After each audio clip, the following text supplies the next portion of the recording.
What's going on, everybody? Welcome back to the show. Sorry. Welcome back to the only show brave enough to stare directly into the flaming dumpster fire that is 2026 and call it what it is chaos this week. I'm your host, Jonathon Pryce, coming at you from Loganville, Georgia.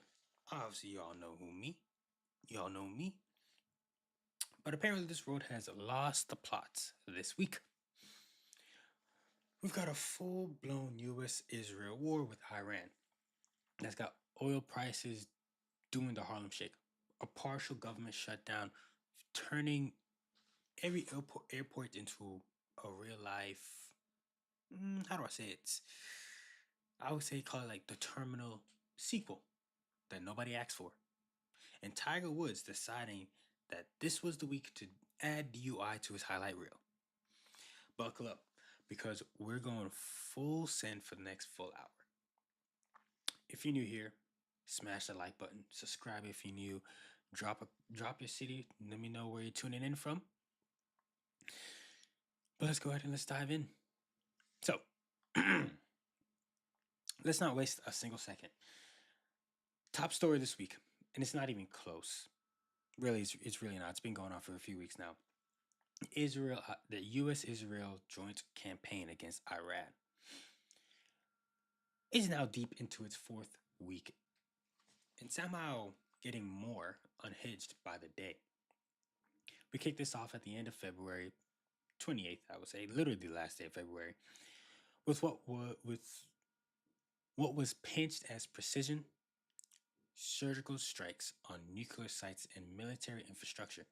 Fast forward to right now, and we're at President Trump issuing ultimatums about obliterating Iranian power plants if they don't fully reopen the Strait of Hormuz, calling it the Strait of Trump in one breath while extending deadlines to the next. This isn't some clean video game operation anymore. It's global chaos with receipts, and I'm breaking it down from every single angle because this deserves more than TikTok. Two sides bad guy takes or bipartisan cheerleading. We're talking military reality, economic gut punches, political games, human costs, and long-term what ifs that could reshape the world for decades. Let's dive in. First, the battlefield reality on the ground and in the air. U.S. and Israeli forces have hammered Iranian targets hard. Reports confirm repeated strikes on the Nayaz nuclear enrichment facility. Yeah, that same sprawling complex we've worried about for years. Iran says there's no major radiation leak, and the UN's nuclear watchdog hacked that up. So far, with no off-site spikes detected, but hospitals across Iran are overwhelmed anyway. Casualty figures, Iranian officials are now putting the death toll over 1,900, but hospitals across Iran are overwhelmed anyway. My bad. I am going completely off track. Hold on, what's going on? Oh, the lag on here is wild. And I don't know why. This wasn't happening last week. It was happening yesterday for some reason. I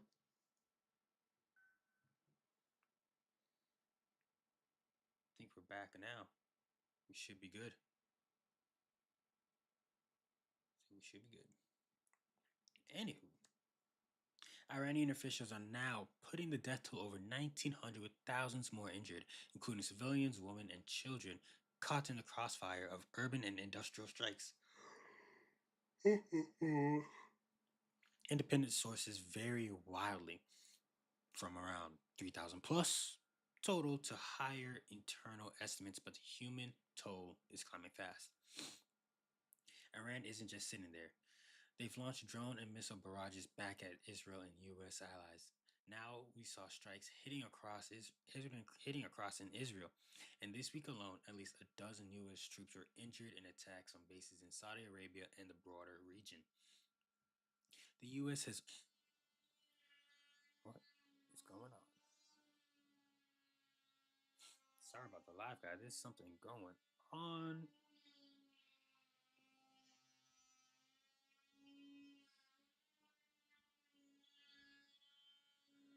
Okay, we're back. Hi, hi, hi. I gotta figure out what's going on. I'm trying to get through this. And hopefully, be able to get through this live. Anywho, Iran isn't just sitting there. They've launched drone and missile barrages back at the U.S. At the Israel and U.S. allies. We saw strikes hitting areas in Israel this week alone. At least a dozen U.S. troops or more were injured in attacks on bases in Saudi Arabia and in the broader region. Shipping in the Persian Gulf. It's basically playing Russian roulette right now. Tankers dodging mines, threats, and distributions. The U.S. has.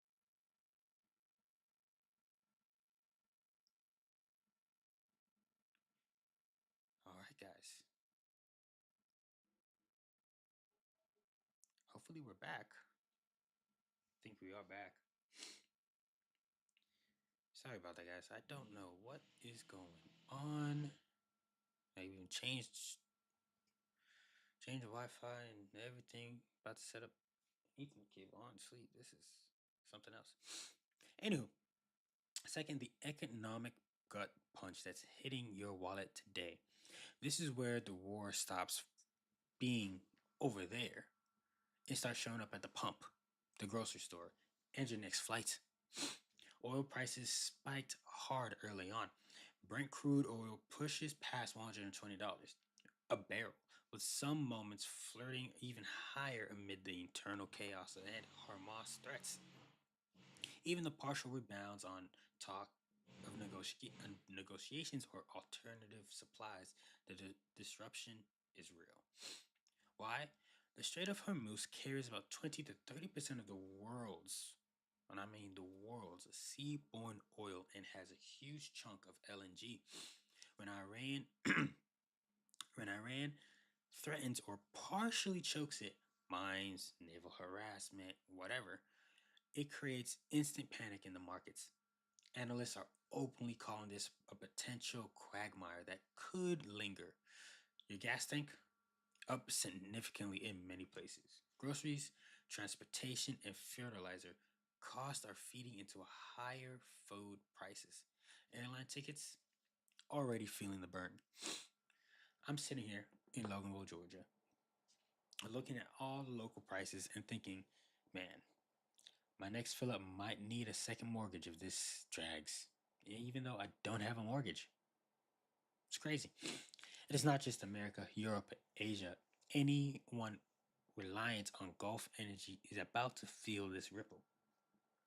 Factories slowing, supply chains straining, inflation that we thought was cooling is knocking on the door again. Edge case here, what if cyber attacks or escalated naval clashes take even more production offline? We could see sustained 150 plus dollars oil and a genuine global energy shock. Third, the political angle in Washington and Tehran. President Trump has described the campaign as massive and ongoing, bold, and even historic, claiming it's creating a new Middle East, free from Iranian nuclear blackmail. Originally, the timeline floated was something like 4 to 5 weeks to degrade capabilities. Now, it's shrugging in interviews and posts, talking about negotiations while keeping military pressure high, deploying more troops like elements of the 82nd Airborne Unit, and extending Hamas deadlines. One day, it's we're decimating them. The next, it's hints at winding down if they open the strait. Back home, politics are messy. The Senate tried to push back on war powers and got blocked or slowed. Public opinion, multiple polls this week showing consistent disapproval, around 59 to 61% of Americans saying that the strikes have gone too far are disapproving of how it's been handled. Republicans are more supportive. Some polls say 75% approval among them, while Democrats are overwhelmingly against. Independents are split but leaning skeptical. People are worried about a long term conflict cost and whether the goals were clearly explained from the jump. On the Iranian side, the supreme leader's death in the early strikes created a leadership vacuum. Protests are reportedly growing in cities amid the hardship. Iran's new voices are defiant in public, but apparently reviewing U.S. proposals behind the scenes. It's a mix of resilience and eternal pressure. Fourth, the human side and the uncomfortable edge cases. Beyond the numbers, this is devastating lives. Iranian hospitals strained, families displaced, civilian areas hit in the fog of war. Spillover continues in Gaza and Lebanon, Hezbollah and other groups bleeding from related fighting. In Gulf states, there's crackdowns on misinformation and protests. Nobody's. Ooh, oh.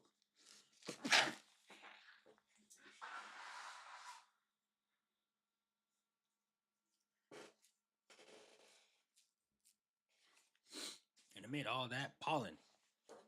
Whew, man, that was bad.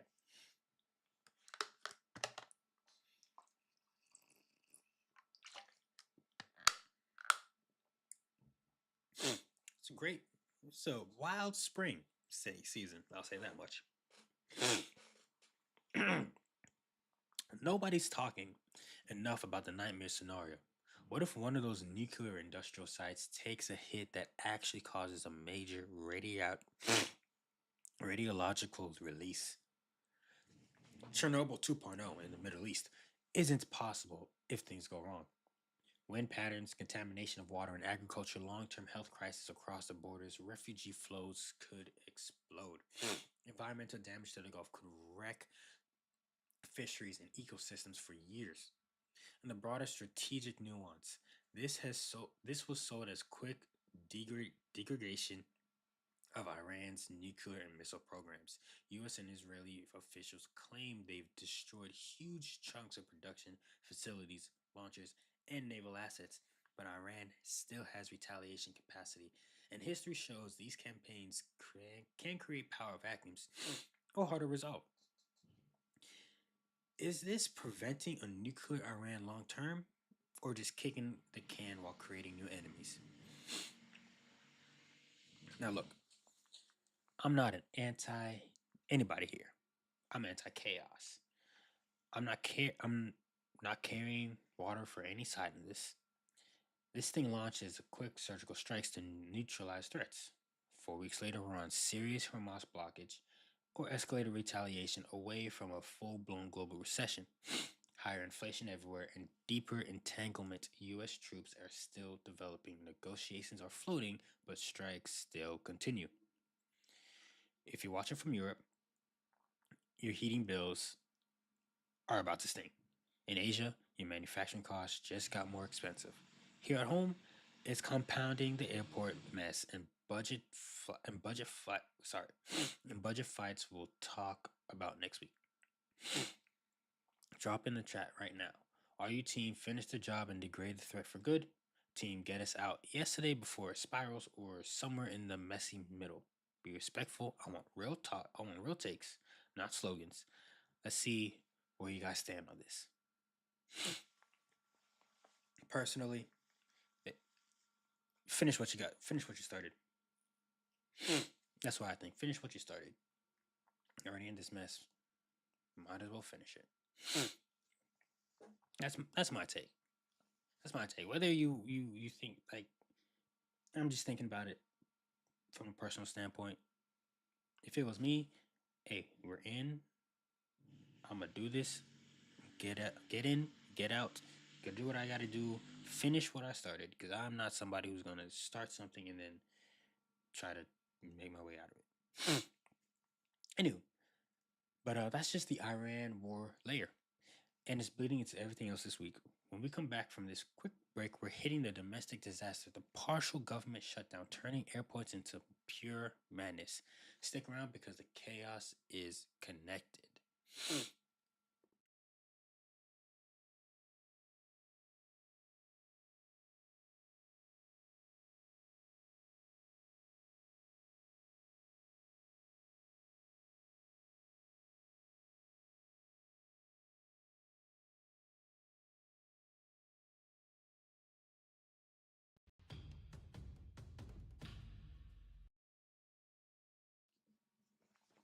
While the Middle East is literally on fire with missiles and oil prices spiking, back home we're living in Airports the Musical, a tragic comedy nobody bought tickets for. Congress can't pass a budget to save its life, and the partial government shutdown has slammed the Department of Homeland Security the hard. Both sides bad. It's a perfect storm of political games and real human suffering and security risk that hits every traveler where it hurts. Are we back? I think we're back. We are back. Okay. Man, I don't know how I'm gonna get through this, but we're gonna get through it, right? Just like I said, I started sometime, we're gonna finish it. Now, TSA on the ground chaos at American airports. TSA officers, over 60,000 of them, have missed full paychecks. Call out rates have skyrocketed to 30 to 50% of major hubs. More than 480 officers have straight up quit since mid February. The results? Record breaking security lines. We're talking waits exceeding 4 hours at places like Hartsfield Jackson, the world's busiest airport, Houston's George Bush International, and spikes at JFK and LAX. Some airports have stopped posting real-time wait times because they're so unpredictable. Passengers are missing flights left and right. One viral video this week showed a man in tears after 4-hour security delays caused her to miss her kid's surgery flight. Delta and other airlines started started wavering change fees in affected cities, but that doesn't fix the frustration for the last days. And it's not uniform. Some smaller airports are holding up better, but the big hubs where most connections happen, pure pure chaos. ICE agents have been in to help screen at some locations, which tells you how desperate things got. Second, the political knife fights in Congress. Here's the core standoff. The Senate passed a half measure early Friday morning, unanimously in a rare late night session to fund most of DHS but deliberately exclude full funding for ICE and parts of CBP. Democrats pushed hard for this, wanting guardrails to reforms about immigration enforcement and deportations. House Republicans torched it immediately, calling it offensive and a betrayal of border security priorities. They want the full package or nothing, especially after the big immigration funding boost that from last year's one big beautiful bill. President stepped in with with an executive order on Friday directing DHS to redirect available funds tied to prior legislation to pay TSA offers and keep them working. Paychecks could hit starting early as Monday. It's a band-aid. Smart short term to ease traveler pain, but it doesn't solve the underlying funding impasse. Both sides are dug in, treating this like a game of chicken where millions of spring break travelers as the collateral damage. This all ties directly into bigger immigration enforcement fights.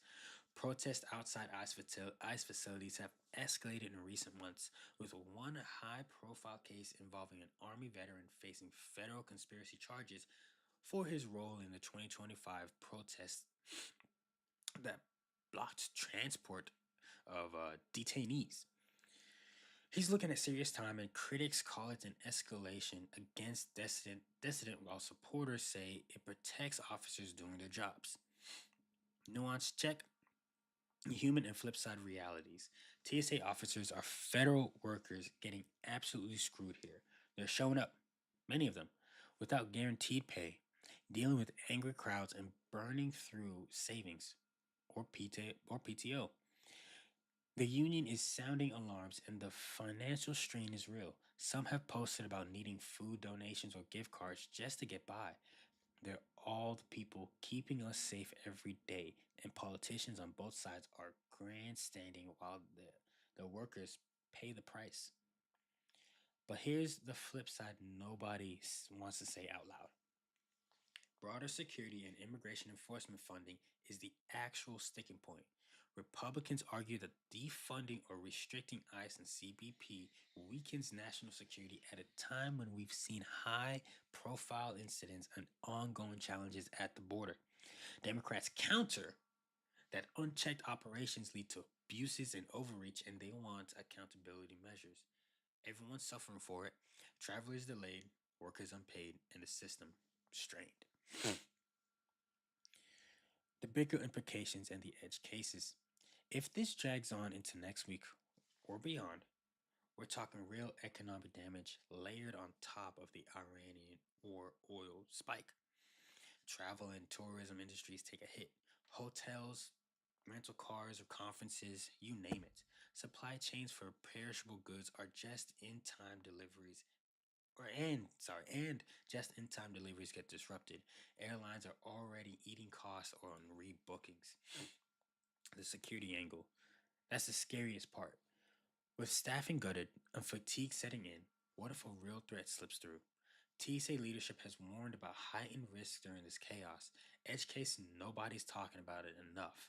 Smaller regional airports could face temporary closures if callouts get worse, or a major incident during peak summer or World Cup travel later this year could turn this into inconvenience to crisis. And don't forget the connection to the Middle East. We've got energy prices climbing while domestic travel infrastructure crumbles. It's compounding that affordability crisis for regular families. Now, real talk. If you flew this week, or tried to, drop your horror story in the comments or live chat right now. 4 hour lines, missed connections, kids crying the whole time. I'm buying the first virtual round, or at least the strongest coffee emoji, for the worst ones. Share respectively. We're all in the chaos together. Let me know in the poll. Who do you blame more for this mess? Congress, Congress gridlock, one party's demand on immigration, or both sides playing games? Be honest. Now, the airport nightmare is just one symptom of the bigger dysfunction, and it's feeding right into the economic earthquake we'll hit next.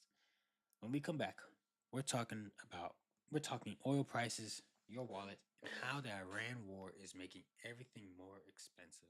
Stick around, because the chaos is all connected.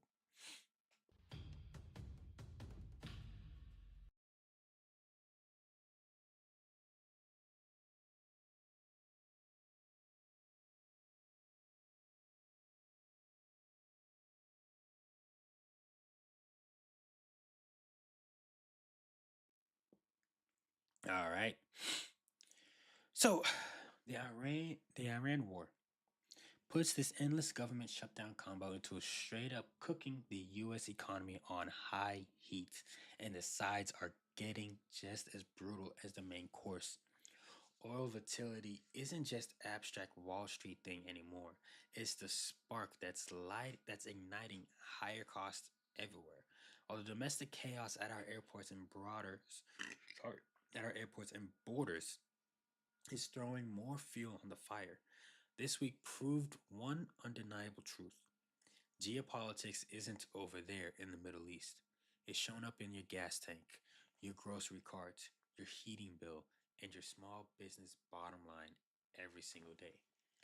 Let's break it down with the receipts. No sugarcoating, no partisan spin, just a messy reality from every angle. First, the numbers don't lie. Market whiplash and sticky high oil. Markets take a beating midweek as fresh US Israeli strikes on Iranian nuclear sites and Trump's tough talk on the Strait of Hormuz rattled investors. Stocks dipped hard on fears of prolonged distribution that we saw slight rebounds on rumors and actual moves to ease sanctions on Russia and Venezuela to unlock more supply and offset the shortfall. But don't get too comfortable. Brent crude, the global benchmark, has been trading in the 106 114 range with spikes higher earlier. WTI, US crude, has pushed toward $100. That's up dramatically since the conflict escalated in late February. Sustained oil above $100 a barrel means inflation is creeping back like that bad ex who just won't stay blocked. Analysts warn it could linger into 2027 if the Hormuz situation doesn't fully resolve. The strait carries about one fifth of the world's oil in the LNG. When Iran threatens closure, mine lanes, or harass tankers, global supply fears spike instantly. Even partial reopenings this week didn't calm everybody down. We're seeing diesel prices climbing even faster than regular gas in many places, which hits everything that moves goods. Second, everyday impact from your wallet to the Midwest fields. This isn't theoretical. Trucking costs are rising fast because diesel is the lifeblood of American logistics, up significantly with some reports showing diesel nearing or exceeding $5 a gallon in some spots. That flows directly into higher prices for just about everything on shelves: groceries, transportation, and fertilizer costs, which rely rely heavily on natural gas and energy, are pushing food prices higher. Heating bills in places still dealing with cooler spring nights, feeling the pinch too. Farmers in the Midwest are already sounding alarms on social media and in local reports. Diesel shortages or higher prices are complicating planting season. Tractors, combines, Tractors, combines, and transport to markets all run on diesel. All of it. One bad planting, one bad planting window can ripple into harvest shortfalls or even higher food costs later on this year. For regular farmers in Georgia and across the South, this combines the airport travel mess we just talked about. Spring break gets more expensive, road trips cost more, and that weekly grocery run starts feeling like a luxury. Low and middle income households get hit hardest. Energy costs are a bigger slice of their budget. Ooh. If disruptions worsen, we could see localized shortages of certain goods as supply chains strain under dual pressure energy and shutdown related delays. Third, geopolitical chess, threading the needle while everyone else maneuvers. The US is trying a the US is trying a delicate balancing act, maintaining military pressure on Iran to degrade its nuclear and missile programs while desperately keeping enough oil flowing so we don't completely tank our own economy and voters' patience. That's why we've seen moves to ease sanctions or issue waivers for more Venezuelan and even Russian oil supplies. It's problematic realpolitik. Bomb one adversary's energy infrastructure threats, but tap others to fill the gap and calm markets. But it's not without blowback. China launched two formal probes this week into U.S. trade practices, targeting measures that allegedly disrupt global supply chains and hinder, sorry, and hinder green energy trade.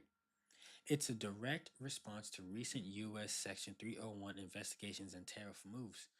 Beijing is positioning itself ahead of any potential ex-Trump, ex-Trump summit, showing that showing they won't just absorb the ripple effects quietly.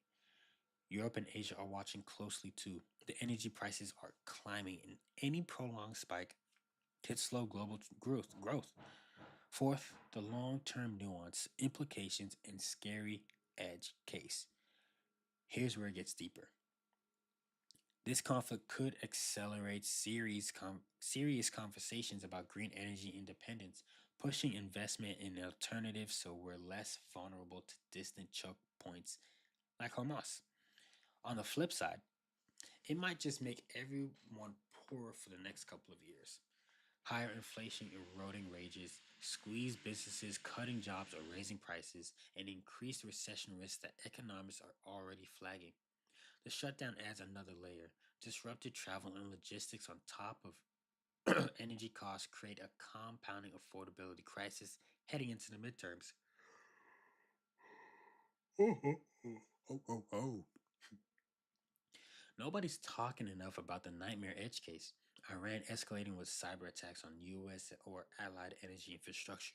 Iranian linked hackers have a track record of targeting critical systems like the power grids, the pipelines, their industrial controls. A successful hit could take refining capabilities or distribution offline, spiking prices even further and creating blackouts or shortages. We've seen warnings about this exact risk as retaliation for strikes on their facilities. Combine that with fatigue from the shutdown, and the system gets more fragile. Broader implications this week, how interconnected everything is. A war thousands of miles away, plus a congressional gridlock at home, equals pain at the pump in the portray of for families in Loganville, Georgia, and everywhere else. It tests how long public tolerance lasts when foreign policy directly hits household budgets. If you're feeling this pinch right now, whether it's $4+ a gas a gallon, a higher grocery bill, or diesel costs eating your small business margins, you're not alone. This week hammered home that geopolitics isn't some far off news story. It's your wallet, your plans, and your stress levels every day. Drop it in the comments. How has this economic chaos hit you personally this week? Gas prices in your area? Farm or trucking folks? Give us the real talk. I'm reading as many as I can. Do you think this combo of war and shutdown makes a recession more likely? Let's see where you guys stand on this. The economy is where the Iran war and the shutdown meet your daily life, and it's ugly. When we come back, we'll hit hard. We'll hit with the wild card chaos, Tiger Woods DUI, and the Secret Service mishap. Quick hits on Ukrainian talks and more. Before we open it up for your questions, stay with me. We're making sense of the madness together.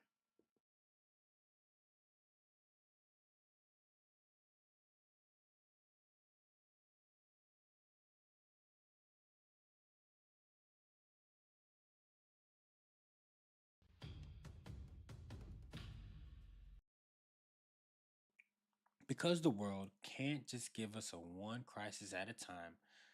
Oh no, that would be too simple, unfortunately. 2026 decided to throw in a great hits album of random chaos on top of the war, shutdown, and wallet pain. It's like the universe looked at the Iran strikes, the airport meltdowns, and spiking oil prices and said, "You thought that was it? Hold my beer." We're talking Gulf legends in handcuffs, elite security making rookie mistakes, dragging peace talks, trade spats with China, and a prison drug crisis that sounds like a bad sci-fi plot. Let's hit these wild cards from every angle: facts, fallout, public reaction, and bigger. What does it say about 2026? Questions. Because even the side stories reveal how unhinged things have gotten. First up, Tiger Woods in the Florida rollover special.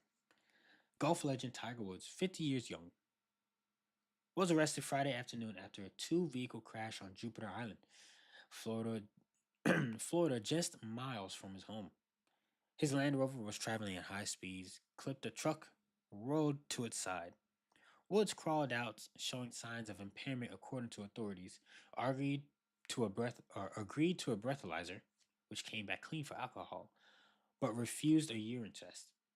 He was he was booked on misdemeanor charges, DUI with property damage and refusal to submit to lawful test.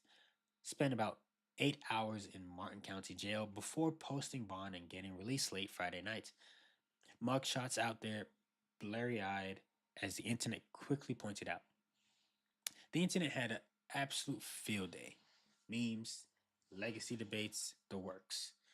Golf Twitter split up between he's human, cut him some slack after all of his back surgeries and comebacks, and accountability matters, even for icons. And I agree with that. I agree with that sentiment. Nuance here. Uh, Woods has battled serious injuries for years. He has been playing in TGL events, talking about good days and bad days with his body. The Masters is right around the corner, April 6th through the 12th at Augusta. So if you guys are going to go see, have a blast. He hasn't, I would say, he hasn't committed yet. And this arrest adds massive uncertainty. Will he tee off? Will Augusta's optics or any potential legal fallout affect it? He did enter the U.S. Senior Open for July as a precautionary move, but that's not a commitment. Implication: for a guy who's been on the face of resilience in golf, this is another chapter in a complicated legacy. Edge case: if charges stick or more details emerge, uh, intoxicology pending, it could impact sponsorships, his paying schedule, and even his role in the game. Golf fans in the chat, hit me with your takes. Is this a one-off spin, a one-off slip, or a bigger red flag? Second, Secret Service agents accidental discharge, only in 2026. A U.S. Secret Service agent assigned to former First Lady Jill Biden accidentally shot himself in the profile figures amid political tension. Angle 1: pure embarrassment for an agency that prides itself on precision. Angle 2: human error happens, especially under pressure. But in the context of our airport chaos segment, it lands differently. In another reminder that security personnel operated in a high stress environment with funding rights and fatigue. Public reaction: makes of how does this even happen? Jokes and serious questions about training and workload. No major conspiracy no major conspiracy spins yet. But it feeds the everything's breaking narrative. Everything's falling apart. Edge case: what if this happened in a more crowded area or involved a protectee? Small incident, but highlights vulnerabilities and leads protection details. Quick hits on the rest of the absurdity.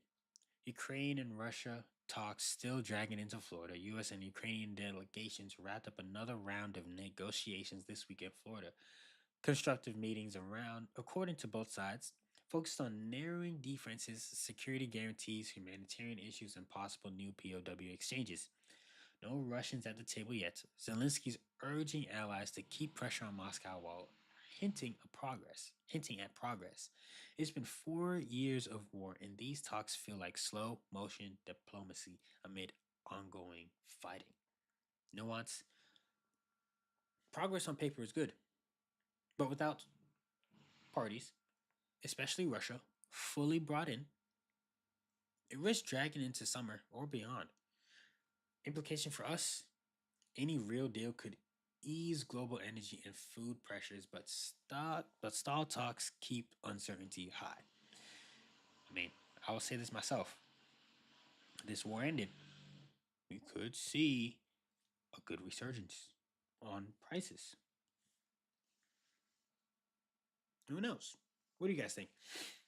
China launching trade probes. In direct response to the US moves and tariffs, Beijing opened two counter investigations into American trade practices: one on barriers to Chinese goods and advanced tech exports, another on restrictions affecting green energy products.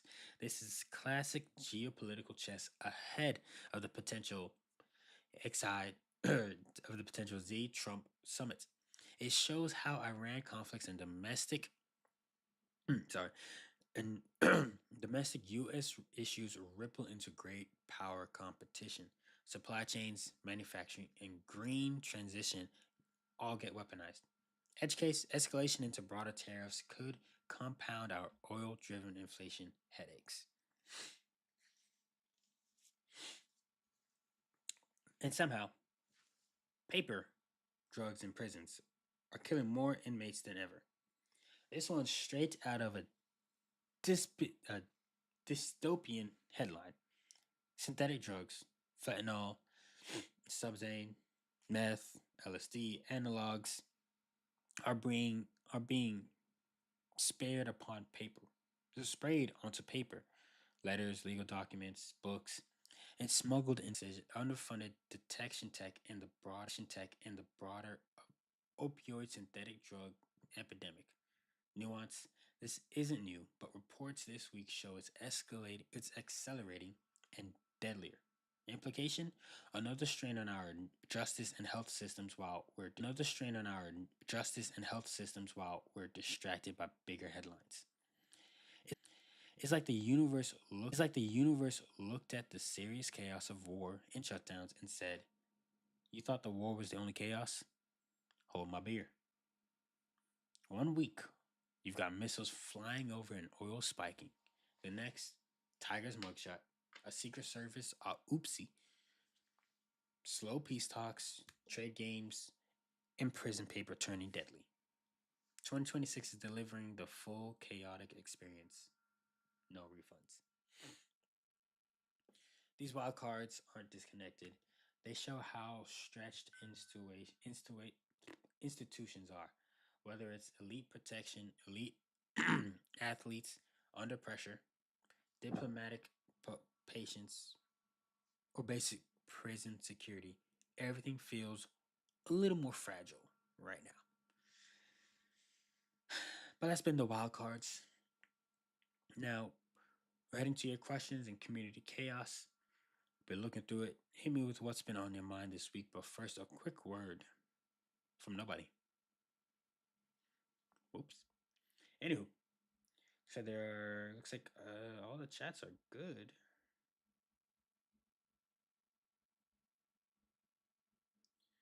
Looks like the chats are good. Okay. So, with that said, that's been the chaos for this week. We've lived through it together. If you want deeper dives, full Iran timeline, the economic impact calculator, whatever, comment below and I'll make it happen next week. Let me know your thoughts. Smash the like button if you survived this week. Subscribe every well, subscribe for every Saturday at 2 p.m. Eastern, and I'll see you in the comments.